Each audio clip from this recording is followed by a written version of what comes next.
I swear, everything the NCAA touches turns into a forest fire. This whole Tez Walker thing, I'm going to explain it in a second if you don't know what I'm talking about. It was breaking earlier today. I changed the order of the show. I wanted to lead the show with it. And there are these two camps out there. 80% of people are outraged. About 20% of people are saying, no, this is actually why it happened. The NCAA actually has a leg to stand on. And I'm like, read chapter 1 of the book. You're on chapters 2 and 3. Read chapter 1. Late Kick is live. We are jam-packed, high atop and anxious downtown Nashville, Tennessee on this Thursday night, September 7th, the year of our Lord 2023. Anxious because upsets are coming, people. Now, I don't know where. I've got fairly good guesses on the show tonight. It could be a bad week for the SEC because the SEC's got a lot of weird out-of-conference games. Do you know Arizona plays Mississippi State? Do you know Ole Miss is going to Tulane? Do you have any idea that Vandy's a 10-point dog at Wake Forest? A lot of things are on the table. Auburn's playing in Berkeley, California this weekend. So, yeah. For a conference that already was bumpy out of the gate, let's keep an eye on it. I got added best bets on the Ramen Noodle Express. I got Cole Cubelic on the show tonight. Yes, friends, Colecuts is back. He saw Bama up close last week. I'll ask him what he thought about that offensive line. We're going to talk about a bunch of stuff. Clemson, is the version of that program that won titles really done? Are we overreacting? Could we see bounce backs from certain programs? They're watching us in Temple, Georgia, Romania. Like the actual country. Our troops are over there, actually, because one of them checked in. So salute to all of our men and women watching in Romania. Union, Missouri, San Clemente, California. Thank you guys so much. After this show concludes, and we are live as live can be right now, after it concludes, I'm hopping in a rental car. I think they gave me a Camry. Pretty sure I had Bradley, the associate, drop me off at Budget earlier today. And we appreciate that, because that's been a chore in this building today, let me tell you. I'm heading down to Tuscaloosa tonight, and we'll be doing coverage from there tomorrow. Not Late Kick, but we will be doing coverage for CBS Sports HQ. And then, buddy, we're on the field Saturday night, Texas, Alabama. That's going to be a really fun one. I am looking forward to seeing you. We always get received very warmly in Tuscaloosa, but it is no time for warmth on this show. It is no time for people to feel good. We can feel good later. Immunity. Right now, Colin, let's cut that out of the individual video. I've got to talk to you about some egregiousness that went down today. So the Tez Walker situation at North Carolina has been unfolding for weeks, and really for several weeks. And I've explained it to you. That's the kid that once upon a time played at the lower level, and then he transferred to Kent State because at the lower level their season got canceled because of COVID. So he never played a down. Now he transferred the following spring, but I don't care about that because he never played a down of football there. So he transfers to Kent State, becomes all MAC, then transfers to North Carolina. If you're keeping track at home, yes, friends, that adds up to 2 transfers. You only get 1 transfer penalty free, but here's the thing. Anyone with a lick of common sense understands there are extenuating circumstances in the room with Tez Walker's specific situation. He's also claiming ailing family member, mental health. The reason I sound so dismissive of that is because I think he should have gotten his waiver accepted even without those in the room. But that all led today to his waiver being denied. The NCAA took their sweet time, which I'll talk about in a second, and they brought down the gavel on the table and they said, denied. Why? We don't have to tell you, but it's denied. Now, I'm fortunate that the audience on this show includes a bunch of compliance people. There are tons of people in football, period, who watch the show, but I got a fair amount of compliance folks who watch the show. So they've been pretty consistently in my DMs. I text back and forth with a number of them. And they've been keeping me up to speed because while the public has been outraged about this, because all they see is a kid getting screwed by the NCAA, and I'm right there with you, the folks in the compliance side of things have been telling me, now, Josh, hold on a second. Hold on. The NCAA is only enforcing the rules that coaches and administrators ask them to enforce. And they're right. They are right about that. So how could I agree with both parties, you may ask? How could I agree that the NCAA is enforcing rules that coaches and administrators beg them to create and enforce, but also think the NCAA is screwing the kid? Well, it's pretty simple. One of those is from Chapter 3 of the book that we're reading right now. The other is from Chapter 2. Both of them think they're the only chapter in the book. So the crowd that's outraged right now could not hear another explanation. All they think is Tez Walker got screwed. The folks on the other side, halfway defending the NCAA right now, they think that this is just emotion over here on this side of the fence, and those folks are all bent out of shape. But if they could just take a second and remove the emotion from the room and insert some logic, they would know the NCAA is not the villain here. The kid transferred not once but twice. The NCAA is merely enforcing rules that coaches, including Mac Brown in the past, begged them to create and enforce. So how's that only Chapter 2? Well, you're forgetting about Chapter 1. Really, both of you are forgetting about Chapter 1. Chapter 1 was when that group in Indianapolis at NCAA headquarters dropped this entire thing in your lap with no advanced warning. You forget about that? I'm talking about the ones defending this today. Did you forget about that? Did you forget about when the NCAA said, hey, transfer portal's here, baby, and you have had no time to get ready for this, and we really don't know how it's going to work, but here you go. Remember that? It's kind of like I was trying to come up with a good metaphor, and I really couldn't, so this is the best I could do. Let's say tomorrow you're out at a picnic. Let's say, you know what? It's tailgate season. Let's say tomorrow you're out at a tailgate, and there's a beehive up in the tree, but it's okay. Minding their own business, you're minding your own business, and some dude just waltzes up with a baseball bat and whacks that beehive. And you got bees everywhere. And so someone's got a bottle of Raid, and you're just yelling, spray it, we're getting stung. So you just raid the entire tailgate. And then all the food's ruined. And so people start complaining after a little while. Yeah, the bees are dead, but the food's ruined. And so people's stomachs start growling, and the kids start crying, and you're like, hey, we need to go get some more food. Hey, buddy, hey, can we borrow some food? And you look over, and it's the dude who had the baseball bat who happens to be in the tailgate next to you, and he says, nope, sorry, remember, sure, it's on you. You're the one who asked me to spray that Raid. And then there's this third person over here who's just an innocent bystander saying, wait a second, yeah, they asked you to spray the Raid. That's only because you're the idiot who hit the hornet's nest with a baseball bat in the first place. The NCAA is the one who hit the hornet's nest. The NCAA is the reason that the coaches got all bent out of shape and said, you guys got to put some rules in and enforce them. And now the NCAA, after they created the mess, comes in the back door and screws a kid who's trying to transfer, and they're using the technical letter of the law and hiding behind that as their defense. And unbeknownst to people who don't know any better, it's their fault all along. So even if you're right about the NCAA saying, well, hey, you asked us to enforce the rules. We asked you to enforce the rules because you had to create the rule because you created the mess. That's Chapter 1 of the book. That's what happened before Chapter 2 and Chapter 3. And by the way, did it occur to anyone else out there how long this whole thing took?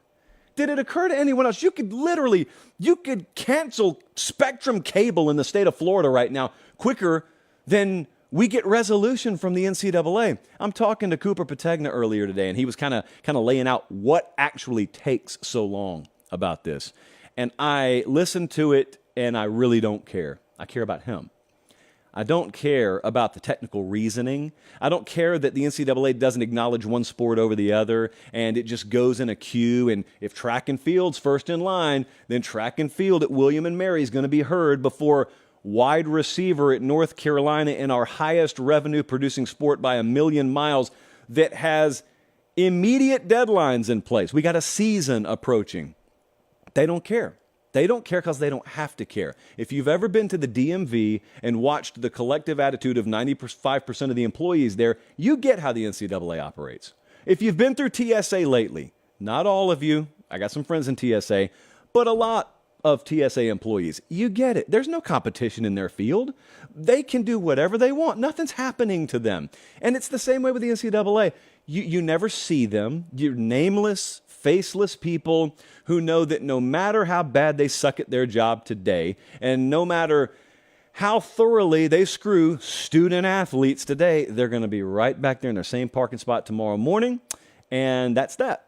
They operate with like diplomatic immunity. They operate with a giant safety net under them. Do they really care about kids? No. Do they really care about teams? No. Do they care about fans? Certainly not.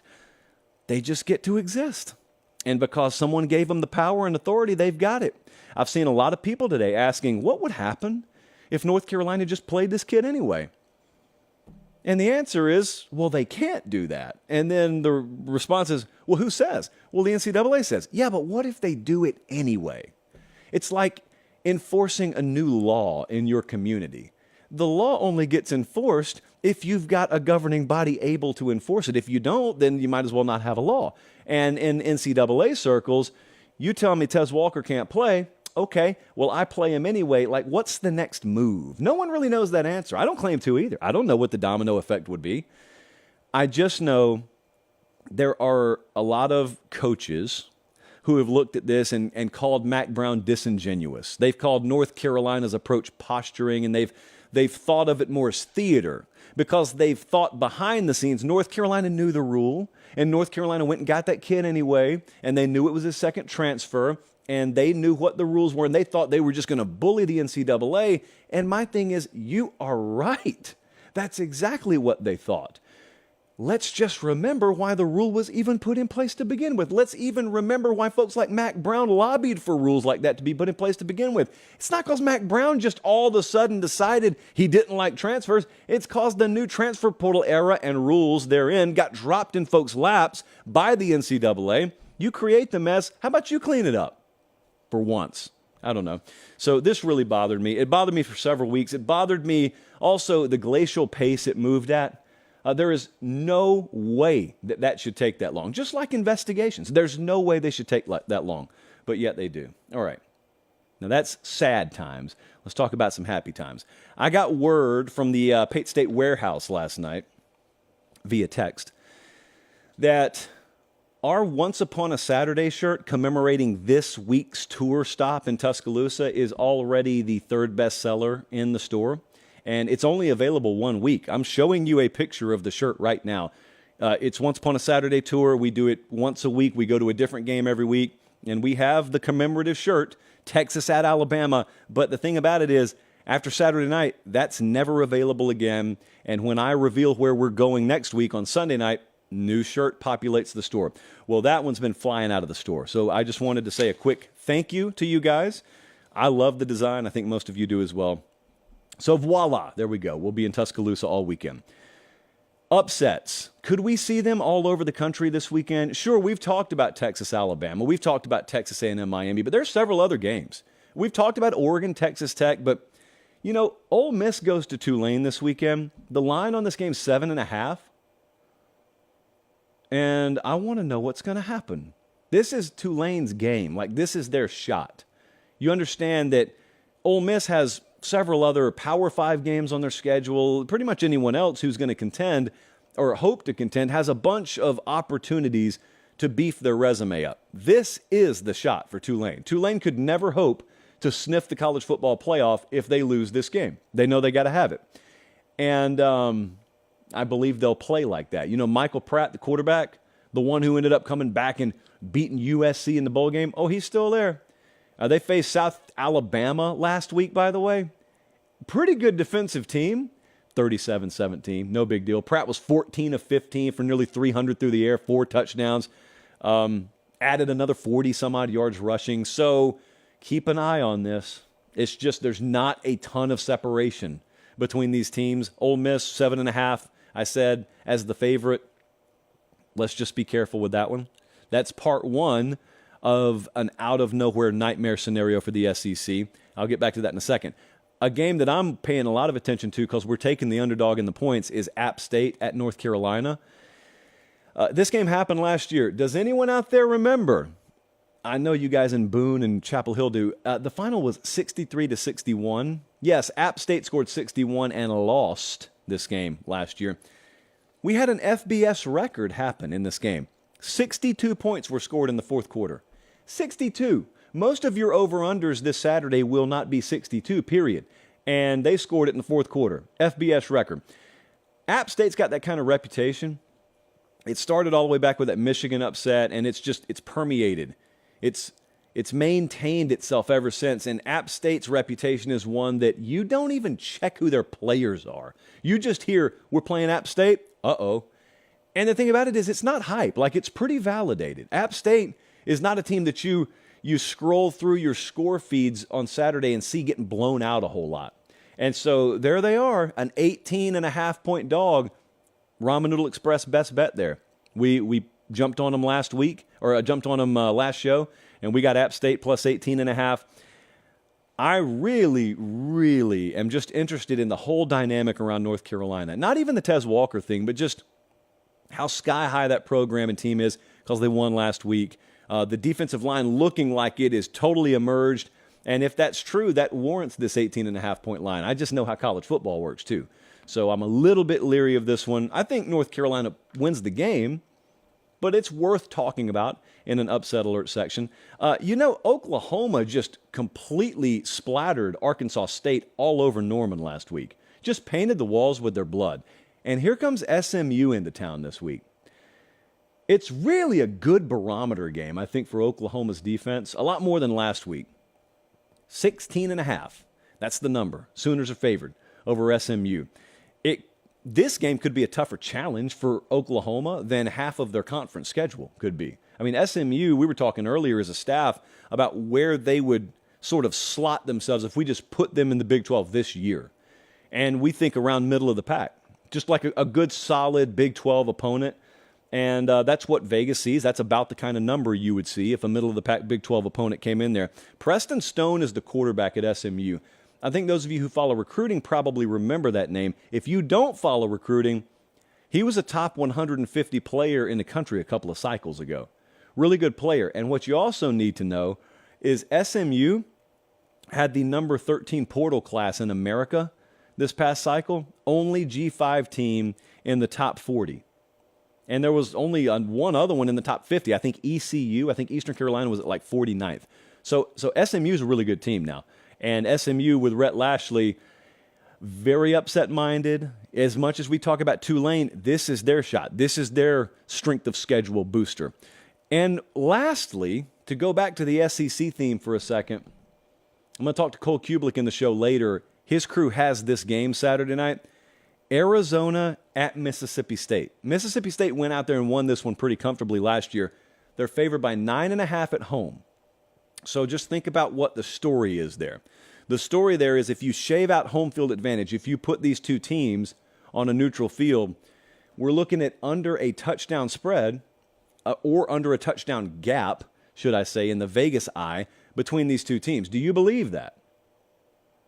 Or do you want to argue against it, I guess? Even if you don't believe it, do you want to argue against it?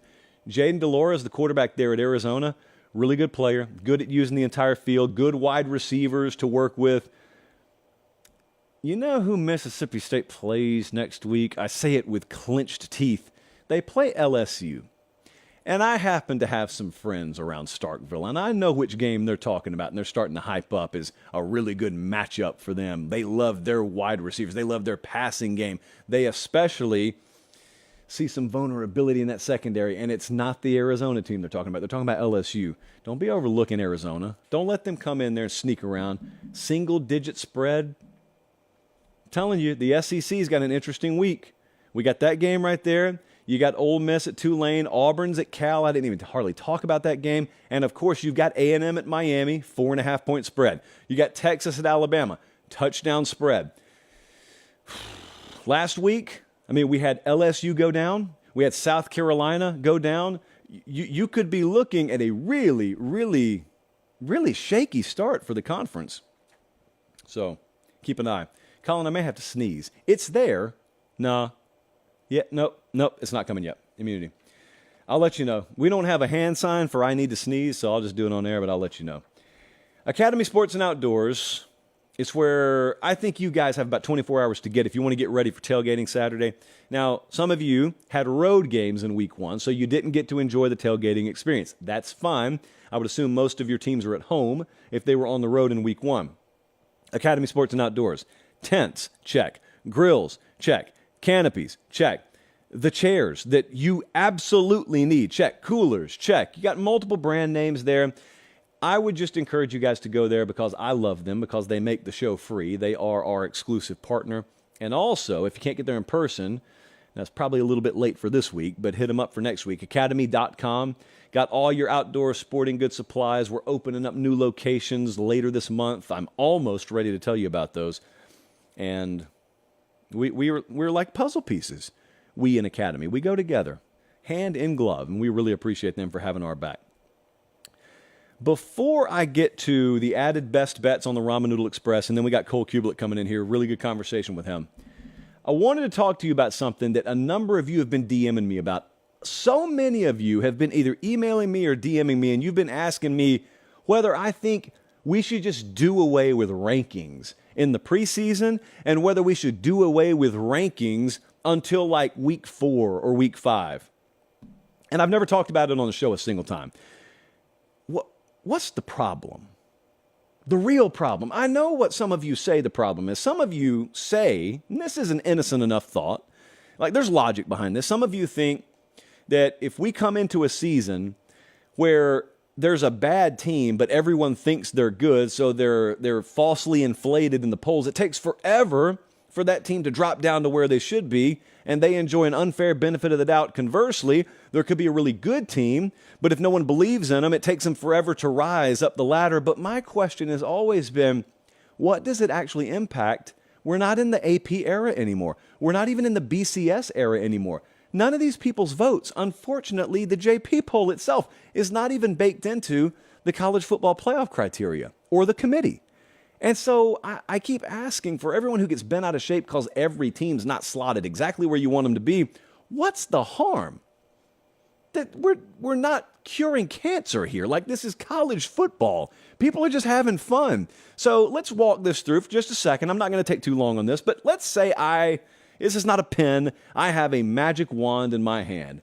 And boppity-boo, there you go. Okay, you got your wish. It is now a federal crime for anyone to release a college football poll or power ranking or rating before week 4. What are they going to do? Are we just going to sketch it on a pizza box instead? We're going to run polls underground instead? Are we going to bootleg poll? Like, polls aren't going anywhere. People thinking about college football teams in order of lists and rankings and ratings, it's not going anywhere. You take away the ability to post it on the internet, so people just think it instead. People still talk about it. Well, we're not allowed to release this, but hey, if we did it, where would you put NC State? Hey, do you think Clemson's better than Tennessee? I do too, yeah. Stuff's still going to go on. Everybody has preconceived notions. Well, what else are you going to do in July? Hang out with your family? I know some of your families. I know how you feel about some of your families. That's halfway joking. You guys know that I love you. But that's not going to happen. Completely unrealistic. Secondly, it doesn't matter when you're releasing polls, people. It doesn't matter if you're a ranker or if you're a power rater like I am. The key is in flexibility. The key is just to make sure that you don't get married to your preseason opinions. Like Mimo always said, never marry an opinion in July that you're not willing to divorce at halftime of week 1. As long as you buy into Mimo's philosophy there, you're okay. It doesn't matter if you have LSU number 1 in your preseason rankings. It may be embarrassing, but it doesn't matter if you have them number 1. As long as you're willing to watch them get drugged by FSU in the second half and say, nope, think I had them way too high. I'm going to drop them to 16th instead of 5th.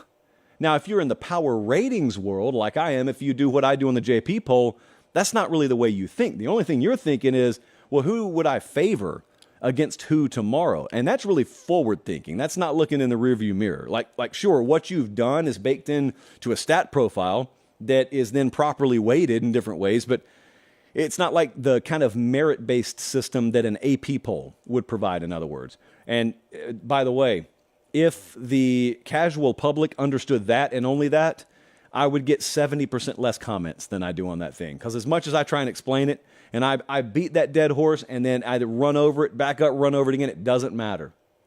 I am about to get someone say, how could you have Ohio State there when they struggled in week 1? Because they'd still be favored against everyone if they played this week. That's it. They could have beaten Indiana 7-3 and they'd still be in the top 5 because they'd be favored over those teams this upcoming week. That's it. That doesn't mean they'd beat them. But let me ask you guys something. I'm talking about the ones who really keep going back and forth with me on this stuff. How long do you think it would take? How many seconds do you think it would take for people to put you out of business if you truly ran a sports book and you released odds for the public to bet on, right in line with the comments some of you guys are making on the JP poll? It would be poverty sports book in 2 milliseconds, because you can't do that. Now, where I'm a little out on the periphery is like with Oregon. I'm telling you right now, confidently, I've got Oregon 5th in the JP poll. There are certainly more than 5 teams in the country that would be favored over Oregon on a neutral field, according to a Vegas odds maker. That is this model saying, nuh-uh, I disagree with that. Now, I think the model's ultimately going to be right. Starts this weekend. I think Oregon's going to go to Texas Tech, and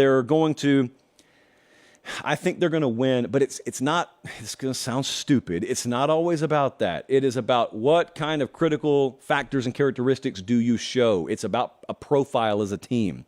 Again, this is not how I would act as a playoff committee member. If I were a playoff committee member, I care if you win games, because that's what sports are about. But if I'm trying to do a power rating, totally different. So anyway, rankings never hurt anyone. If we're in the AP era, yes, rankings hurt people all the time. But it's okay. We got out of the evil AP era for that very reason. They're watching us in Mill Hall, Pennsylvania, Omaha, Nebraska, San Juan, Puerto Rico. You ever heard me trying to roll my R's, Jesse? Have I ever done that to you? Puerto Rico? Best I can do. Best I can do. Everybody can do it, but 2 things I can't do. I can't roll my R's, and I can't whistle like with my fingers in my mouth. And I've always been envious because it feels like it's a prerequisite to be a head coach. I don't know anyone who has risen the ranks of coaching who is not able to do the 2-finger whistle. And meanwhile, I'm over here bragging because I can whistle breathing out and in. I got the, but I've also got the, but that's about all I can do.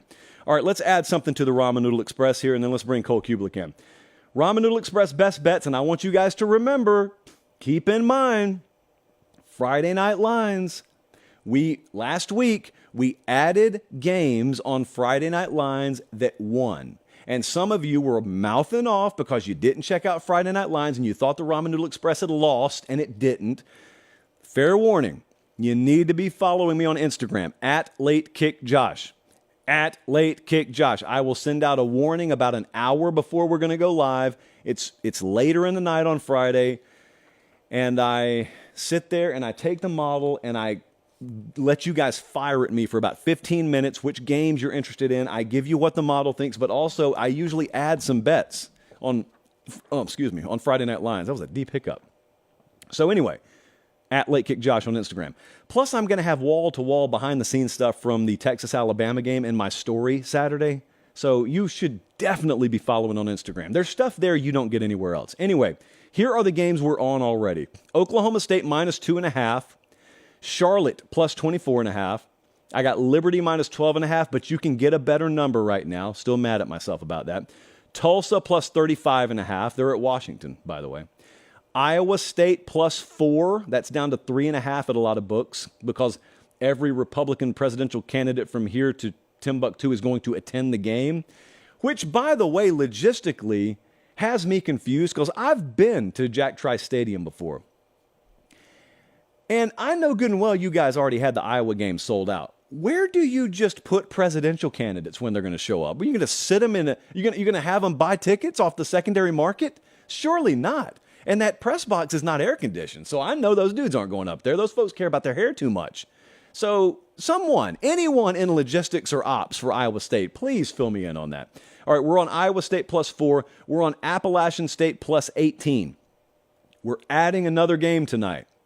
And we're adding, despite Meemaw telling me not to once upon a time, we're adding Trent Dilfer and UAB +7.5. Now, where are they playing? They're playing at Georgia Southern. Okay, so Oklahoma State, Charlotte, Liberty, Tulsa, Iowa State, Appalachian State, and yes, we're adding UAB +7.5 at Georgia Southern. But you know what time it is every Thursday night? It's Colecuts time. Not cold. There's no D on the end of this. There's no D period. Immunity. This is about Cole Cubelic, friend of the program, acquaintance of the program at the very least. We bring him in, not for a Q&A, not for a ping-pong style a question and answer session, but just like a general discussion here. Hey, bud, how you doing, by the way? I was checking. You asked what time it was. Checking there. So since can I say thank you to you quickly? I just want to give you a shout out. You always can. You've done so much. You've done so much for my career, and you've done so much for our YouTube channel over there, Cube Show. It's just hit 5,000, and I see everybody else bragging about their 100 and 200,000 subscribers. But really, I wanted to thank you for not bossing me around as much as you do, Jesse. And I just want to say that I appreciate that. I'm not sure how he puts up with it on a weekly basis, but thank you for not treating me the same way. I appreciate you for being much more subservient than Jesse is. A lot of people have to be whack-a-mole into place, and you just kind of go with the flow over there. So you were at Alabama last week. You saw him against Middle Tennessee State. You and I have talked about Alabama a whole lot. We both have pretty high to really high expectations for them.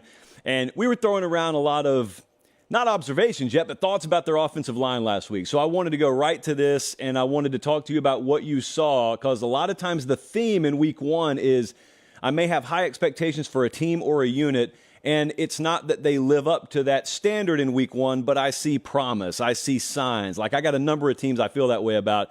You're sky high on their offensive line in the preseason. What did you actually see from them last week?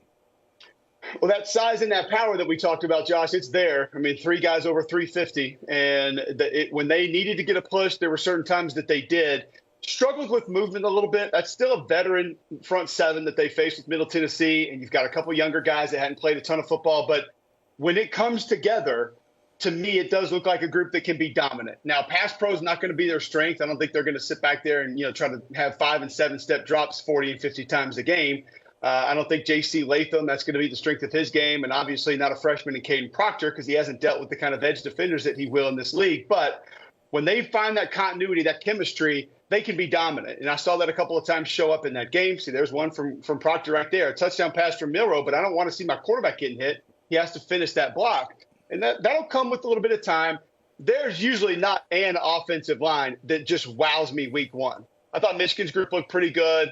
Georgia's group had some ups and downs. Texas, that group, we're high on that one. It was kind of up and down. We got all excited about the Auburn offense. Oh, there's so much talent in Auburn. They were kind of up and down a little bit because you're going to get smaller players that move a lot more. They're going to play a lot more high risk up front, and you're just not really used to it. And you're going at game speed, which you also haven't done in multiple months. So I don't really put a stamp on it as this group is this or is that. I like the way you phrased it. Did I see signs of it?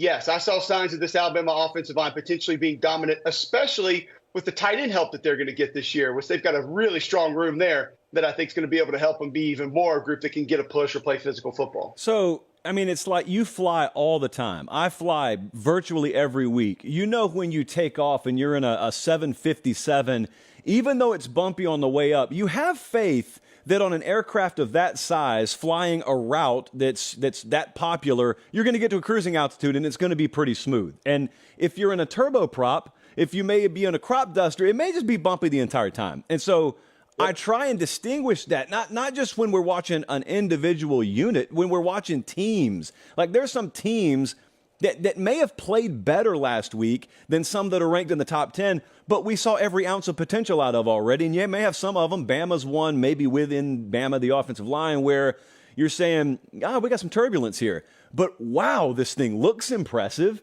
And I think I know what these individuals could be when they gel. It's like looking at the puzzle pieces. They're just not fully interlocked. But you mentioned Texas there. Before we move on,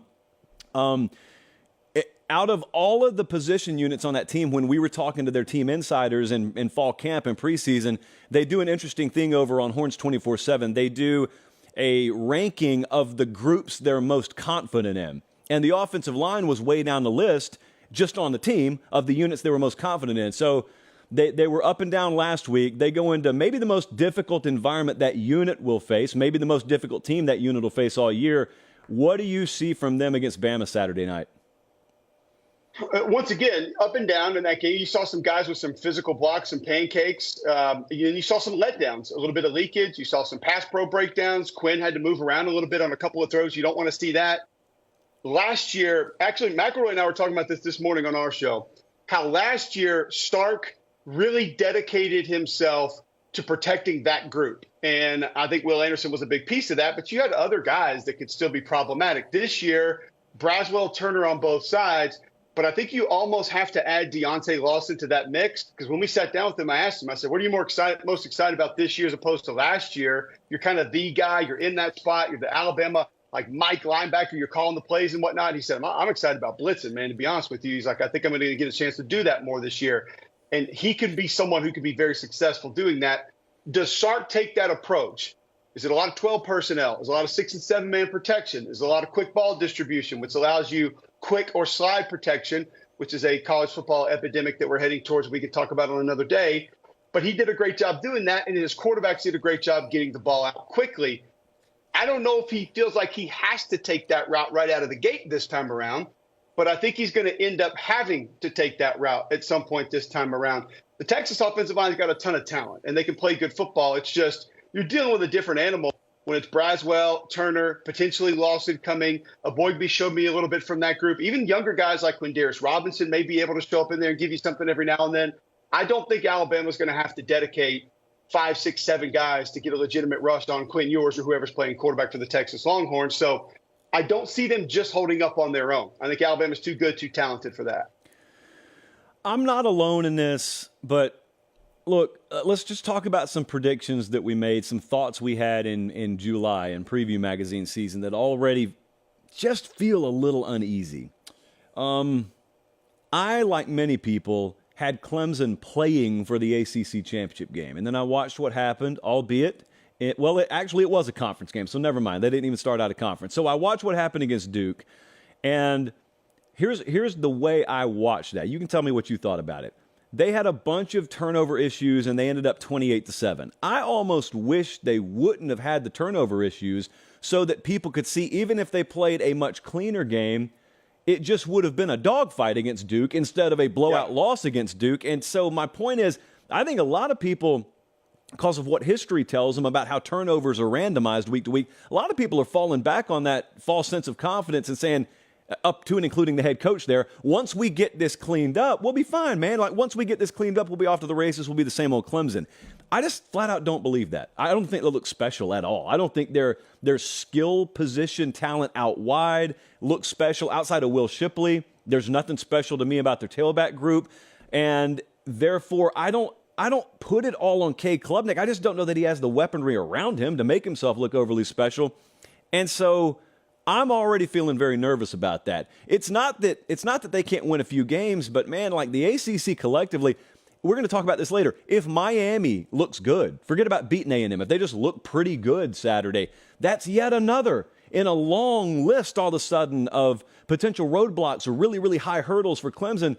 Dude, I don't know if they're going to play for the conference championship. And if I had to bet today, because they're already 0-1 in conference, I'd say no. I don't think they're going to play for it, which then should force someone to ask me, okay, well, Josh, well, if not Clemson, who's going to be opposite FSU in that title game? And my answer is, well, settle down, buddy. It's only week 2. That's what my answer would be right now. Total hypocrite. Which Clemson fans would tell you, settle down, buddy. It's only week 2. To the things that you brought up. I love the point, first off, guilty, had Clemson in that game. Didn't think it was going to be a great season. Didn't have them in the preseason top 10. A lot of folks are mad about that. But I'm with you in that it didn't look very special in a lot of places. I thought the defensive line had a chance too. I thought the linebackers had a chance too. Shipley is Shipley. He's a fantastic player. Even Cade Klubnik at times doesn't look special. And that's where they were different in years past, is that they had guys that you couldn't manage at receiver, at defensive line, at linebacker, at quarterback, at tailback. And I don't look at a lot of Clemson's roster that I saw Monday night as unmanageable. You brought up a great point on your show, I think it was Tuesday night, when you thought the most damning thing that came out of that broadcast was at the end of the game when Luganville said, I have seen no speed differential between these two teams on this field tonight. That's a holy mother statement to me, because like that's not supposed to happen. And we can talk about the 5-star differential, whatever the hell we want to talk about. But the reality is you saw two teams that athletically looked like they were on the same page. Now, there's a whole nother direction we can go with that, with transfers and where they are and what they're not getting and what other teams got. But then you go to the second half, and physically, Duke was the dominant team in that game up front on both sides of the ball. I love what you said about turnovers, because I didn't think those, because Clemson's first score, if I'm not mistaken, came from a botched punt inside the 30, only inside the 35. score. Yeah.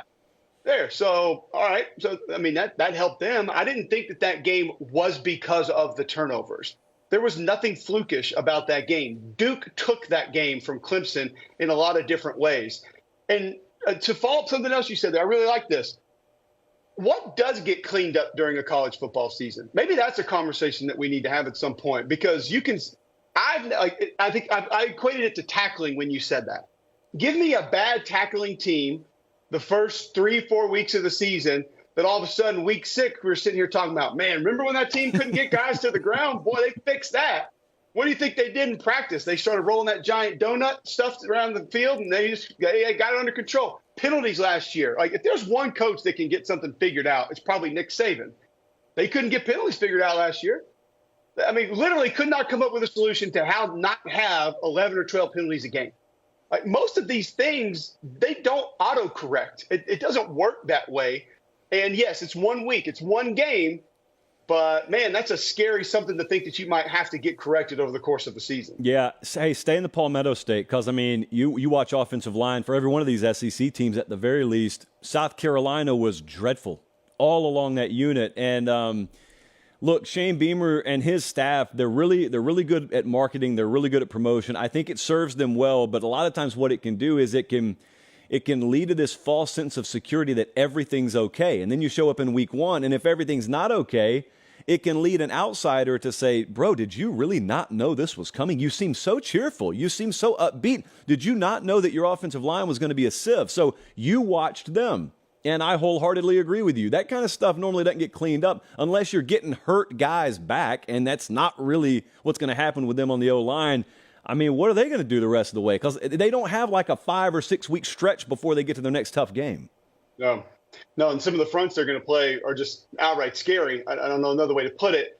I think you have to find ways to work around it for now, and maybe it can improve. I don't think this is good. It's not a group that's going to turn into 95 Nebraska all of a sudden at any point in the season.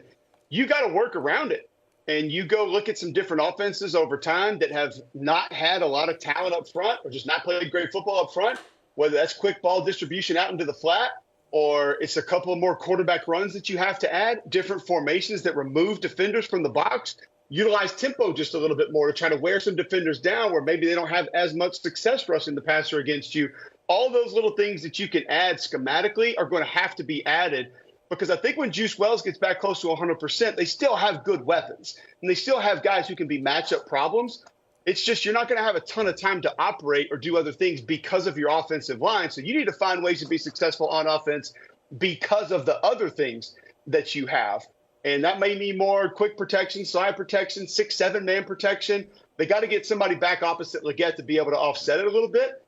But this is not a team, Josh, that I think 3, 4, even 8 weeks from now we're going to be talking about is living and dying by the run game and utilizing play action off of it. That's just, there was too much that looked too bad in that opener against North Carolina. So I don't know what else you're on the hook for. I mean, I'm on the hook for things such as having Oklahoma State playing for the Big 12 championship. And I mean, they skirted by someone last week, and then look, to Mike Gundy's credit, dude has no filter at this point in his life. Not that he really ever has much, but he just is in full DGAF mode every time he meets with the media. So he steps to the podium in Stillwater the other day and says, hey, guys, he's laughing at himself. He says, hey, guys, get this. So we kind of quietly sucked in week 1, so I met with my staff, and I started chewing them out, and I said, guys, if we do this against TCU, if we do that against TCU, when we do this against TCU, and he said one of my staffers had to stop me and say, Coach, we don't even play TCU this week, and I'm like, oh, no. Oh, and he's willing to admit it, too. So I'm not backing off of it. I'm going to ride it, but it is strictly because of this alleged schedule that you see on your screen here. If you're listening on podcast, somehow, some way, Oklahoma State plays in the Big 12. They play a conference schedule in the Big 12. And Cole, I kid you not, they play one team from the state of Texas, and it's Houston. That is my only hope at this point. I did not exactly see them firing on all cylinders like I hoped. So I think they got Arizona State Saturday. Of course, we're betting money on them. This piece of paper right here, kind of indicative of my hopes and dreams in Oak State at the moment. I don't know if any have kind of crashed and burned like that. I have a couple that I'm second guessing. I had Kentucky as the second best team in the East. I think there's still a lot to like. I thought Trevin Wallace looked great at linebacker. Ray Davis looked awesome at tailback. Yeah. He kind of like him and Marshawn Lloyd out at USC. I feel like they've just completely transformed their bodies as running backs, and they look like totally different individuals. I may have jumped. I'm not going to say I believe it, but maybe I jumped the gun on saying USC can't win a national title. I still don't believe they can, but they look good for 2 weeks in a row, so yay. But everything else, I mean, I had Texas. Okay, Baylor I thought was going to be a pretty good football team, so I didn't have them in the Big 12 title game. I had Texas and Kansas State, but yeah, that one was one that really surprised me that I would have been wrong on had you asked me what was Baylor going to be capable of this season. And they still the offense still put up yards. Yeah. They made mistakes. Some of those, as we just discussed, could be correctable. Some just may be a part of who you are inside of your DNA. That part of it I was more surprised about. The defense that they put on the field against a T.J. Finley-led Texas State team, which not many of us thought we'd be saying this time around this early in the year. Dude, I mean, speaking of Big 12 press conferences, before we move on, I was listening to Aranda because I wanted to know what went wrong when you lose as a 4-touchdown favorite and you're struggling just to stay in the game. And Dave Aranda never pulls punches, especially against himself anyway. You're almost like, Coach, take it easy on yourself a little bit. It's okay. It's not that bad. He said, hey, one of the problems we've had throughout fall camp is we cannot get our wide receivers lined up on the ball properly. And we thought we had it corrected. Like this last week of practice, we were good at it. And then all of a sudden, we could not even snap the ball half the game because we could not get our receivers lined up on ball, off ball. That right there, for a guy who I view as very detail-oriented, very attentive to that sort of stuff. I was talking to one dude close to Baylor. He says, we kind of feel like the result on the field has detached itself from what Aranda's personality is.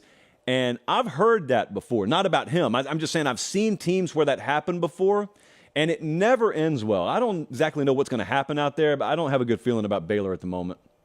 Well, here's the weird part about just that individual statement. If that was Central Florida or Oklahoma or Ole Miss or Tennessee, I could get it because there's a whole different operation that you have to go to play that position for those schools and understand where to be and when to be there and how to get there. I mean, they teach certain guys to peel routes off at a certain point in time and not finish your route to go get lined up for the next play. Like which official to hand the ball to. They spend time on that in camp. It's not something a lot of teams do, but that not there. I didn't expect to hear that. No. So you look at that. Is that correctable? Maybe. We go back to Florida. We talked about them last week. Like penalties, 2 guys with the same number on. By the way, Middle Tennessee had 238s on their punt team. Nobody saw it after a penalty, and they came back out again, which was a little bit egregious, I thought. Not a penalty on that. But some of these things are correctable, but that's just not one that I expected to hear from Baylor. All right. So everyone always wants to know what the story is going to be in a week before it happens. The SEC's got a really weird week coming up. So they struggled out of the gate. South Carolina falls, Florida falls, LSU falls. Golf clap for Tennessee getting it done against what used to be Virginia. So this week, the schedule's crazy looking because you got like Ole Miss going to Tulane. Of course, you got Texas at Bama. A&M goes to Miami. Auburn goes to Cal, which might as well be Osaka, Japan for people in Lee County. A&M, I mentioned, goes to Miami. You got Vandy at Wake Forest. And I'm thinking to myself, outside of the Texas-Bama game, none of these games are just grabbing the country's attention. But yet, if any one of them, especially like Ole Miss, Tulane, or Auburn, Cal, if any one of them starts going sideways for the SEC team, that thing's going to be put from a far side screen onto the main screen in TVs and in living rooms all over the country. And it could either be a status quo week for the SEC, because I mean, if you go 6-1 against the schedule, no one's going to say anything. But if you go 3-3, or if you go like 2-4 or something like that, and you had the week 1 you just had, it could be a really, really tough weekend for the SEC. And I don't think anyone actually sees that coming yet. Are you saying that there are people who cover the sport that may go a little bit of an extra mile to have some fun with that if the SEC were to lose a couple of these games this weekend, not including Alabama, Texas? I'm saying there are multiple someones out there, if I had to bet, with national media credentials who already have SEC it just means less saved as a draft in tweets right now, or excuse me, Zeets. I feel that that's the case, yes. All right, we'll start with Auburn-Cal. This is a scary game. I've tried to warn Auburn fans, be careful with this one. We had Stanford Steve on this morning just because you brought up the time, and his first response was, because I introduced that game with 9:30 Central on ESPN, he's like, I love when all you guys in the South have to put the time on the game when it kicks off out west. I was just like, bro, that's when the game kicks off. Like, why is that funny? We don't have 9:30 kicks here very often in our own stadium. So, yeah, it's a little weird. I don't know exactly what the quarterback situation is going to be, but if Sam Jackson, the fifth, plays, he is – what was that video game where, like, you played in the parking lot? Like NFL Street. He is like legit NFL Street when he's in the game. He was taking snaps and just sprinting to the right and then pulling up and deciding who to throw the football to. But he can run. He's got a big, strong arm. But then Ben Finley came in and actually ran the offense. Ott is an absolute studded tailback, super smooth. He can kind of just squirm in through very small holes. He creates yards on his own. He's got some power. Their offensive line plays hard. The D-line plays hard. I think this is a very dangerous game. Be very careful with this game. If you're Auburn, you can't go in there, turn the ball over 3 or 4 times, and sleepwalk through this one. Same thing with Mississippi State. I absolutely love this Arizona team. I'm going to be honest with you. Jaden DeLaura, loaded with talent. We know he's got the ability. Does he give some games back? Yes, he does. But I'll say this. You can tell Chuck Cecil is on the Arizona defensive staff because that's the way that they play football. There's a lot of times they don't seem to care about making a tackle. There's a lot of times that they don't seem to care about being in coverage. But by God, they want to knock the hell out of you on a regular basis, and they're going to do it. The big transfer they got from Georgia in the middle on the defensive line, I think he can be a problem. The offensive line plays hard, big and physical. They have a really cool scheme. They got every formation in the book. They're going to motion you. And T-Mac can absolutely he can grab every single ball out of the air that he wants to. So they're dangerous at wide receiver. Mississippi State had some trouble in the perimeter. So watch for a lot of quick outlet throws early from Arizona. That's how I would attack them, east-west. See if you can get some yards that way. And then when you get your shot plays, you take them. State's going to give them one-on-ones. And Jaden DeLaura has proven from what I watched last year and what I watched week 1, if he gets a one-on-one, he's throwing it. He's going to chuck it down the field. So I think those two are dangerous. Then obviously Michael Pratt and Tulane, I think he's going to be okay. I think he's going to go. That's just – they get that at home. You don't think that game means a lot to that group? And they're a more physical bunch than people give them credit for. They're not your typical, power, group of 5. They're smaller and can't push people around. I feel like up front they match up fairly well with Ole Miss. So if Jackson Dart's doing what he was doing last week, they'll be fine. But again, 3 games that if these teams think they're going to be able to sleepwalk through or play average football against and still win, it will not happen. I think if Miami beats Texas A&M, point spread wise, it's not massive at all. The line on the game's like 4 or 4.5 right now. Perceptionally, it's like a bomb going off in College Station because there's a lot of confidence after 1 week against a team from New Mexico. But I get it because a lot of those folks just looked at the buttons the offense was pressing, regardless of whether they're playing against air or not. And they said, wow, we're going to actually try and do this year, huh? And if they go down there and they stall, and if that rebuilt Miami offensive line, which is really young, looked good last week, but it's really young, if they start to push, if they start to reestablish a line of scrimmage against A&M, which has 5 stars on the 3 deep on the depth chart this week, by the way, you talk about uncomfortable. And also, simultaneously, we'll get to throw a parade for Miami being back nationally. That's what the media would do. So, again, you're talking about a lot of games where you would have the SEC, quote-unquote, expected to win. This one looks a little tighter point spread-wise, but there is not a soul west of the Mississippi River who is picking Miami to win this game or giving them the respect of even expecting them to be within 1 possession late. And if they do it, it's kind of like you burn all that equity you just built up in week 1, and then everyone starts to question everything. And selfishly, just as like a science experiment, I want to see the first time it goes a little sideways, gets a little wobbly for A&M this year. I just kind of want to see how it's handled internally out there. Because you and I have talked about, is there an issue internally? Is there a culture problem? I don't know if there is. I'm not accusing it. None of us are ever going to know because we're not there. And I think a lot of times when you do have it, the people who are inside, they don't even know it until it's way too late and everybody's getting run. So I think the other question there would be, what is the national perception of Miami right now? Do people think that they're a team that has some talent? Do people think they're going to be a really good football team? Do they think they're a very capable football team? I kind of don't really know the answer to that because it's been a fairly quiet offseason, minus, lifeblood or life support or whatever it is. Other than that, we haven't talked about the actual team a whole lot and what they have. You mentioned the offensive line should be upgraded via transfer and recruiting. You have a quarterback who's been really good at times. He's been very average at times. And it feels like there's a little bit more Miami speed on that roster than there has been in the past. So I agree with you. Texas A&M is a better team up front on both sides of the ball. They should be able to control this game there. I love the running back depth they showed last week. The receivers, they're all over the place. They can do a lot of different things. Wigman looks in command of that offense.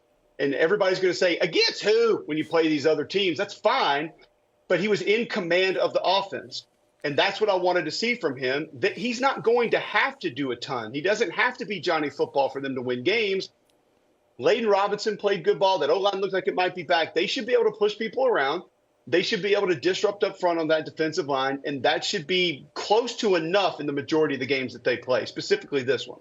Your friend, my producer, producer Jesse, that's the syndrome he suffers from. He suffers from against who syndrome. That's all I hear. Week one, after coming into the office, it does not matter if you scored 937 points on someone. Out of his mouth will come the words, well, who did you play? Against whomst?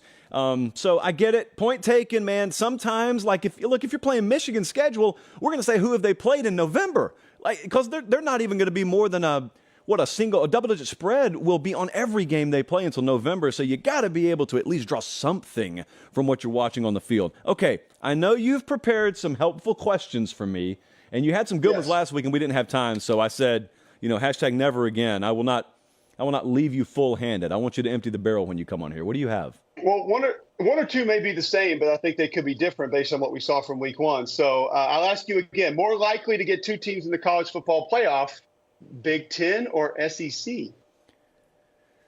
Well, here was the problem. So I predicted the Big Ten to have two in there. And both of those teams have won games. Penn State, I've predicted to be in. Ohio State, I've predicted to be in, taking considerable flack for even believing that Ohio State can go better than 7-5 right now. So I'm going to say it's more likely the Big Ten can, because even if I'm wrong about Penn State, that just means Michigan probably had a really good year. So I'm still going to say more likely it's the Big Ten.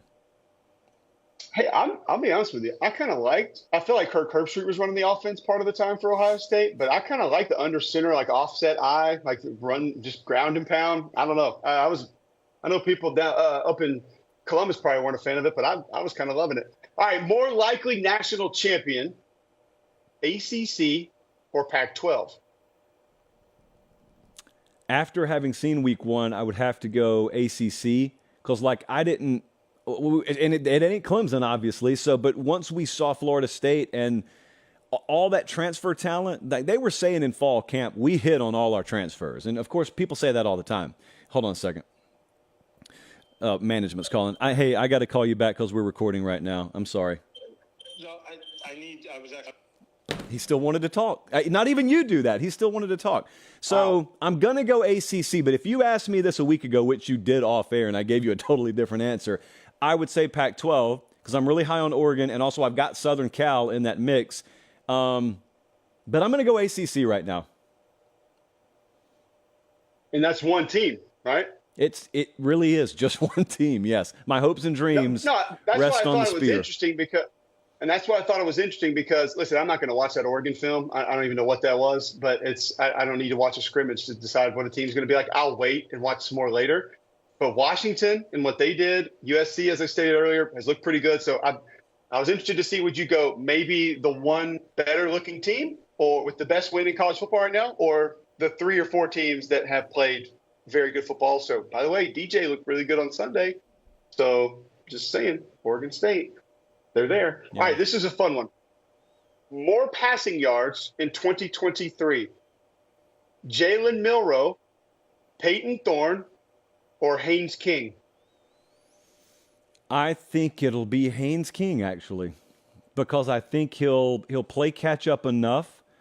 But I could say the same about Thorne. If I say that about Milroe, we got big problems. So I'm going to say Haynes King. By the way, Not that it was actually on everyone's radar, but when he started going off a little bit in week 1, I started fielding some texts on the iJosh from some A&M folks who were noticing, saying, hold up. You mean Haynes King wasn't the problem the whole time? You mean maybe his surroundings were a little bit of the problem? So I'm going to go him. I think actually Milroe will be, I don't know.